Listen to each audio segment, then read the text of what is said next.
আমার আল্লাহ বলে এই জমিনটা আমি পুরায়া তামা বানা দিব।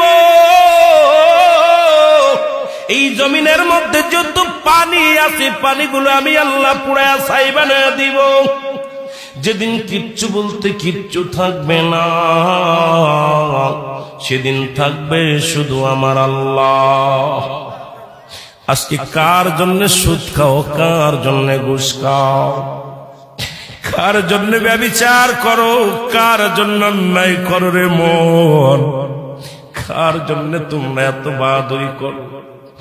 আরে আজকে একটা কথা বলতে গেলে কষ্ট হয়। এই জমিনটা আল্লাহ পুরায়া তামা বানায়া দিবে।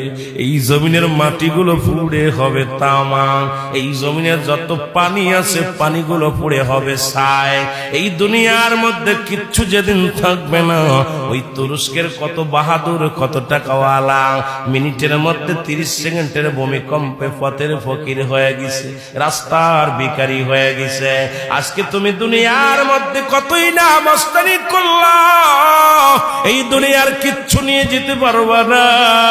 এই মুসলমান, 1 নাম্বার মানুষের মৃত্যু হলে 1 নাম্বার বিপদ হলো মানুষের মরণ, 2 নাম্বার বিপদ হলো কবর, 3 নাম্বার বিপদ হলো কিয়ামতের ময়দান।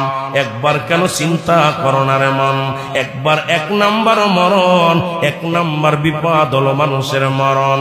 এই মরণের পেয়ালা পান করতে হবে, এর মধ্যে কোন সন্দেহ নাই। জোরে জোরে চিল্লায়া বলা যাবে না ঠিক কিনা?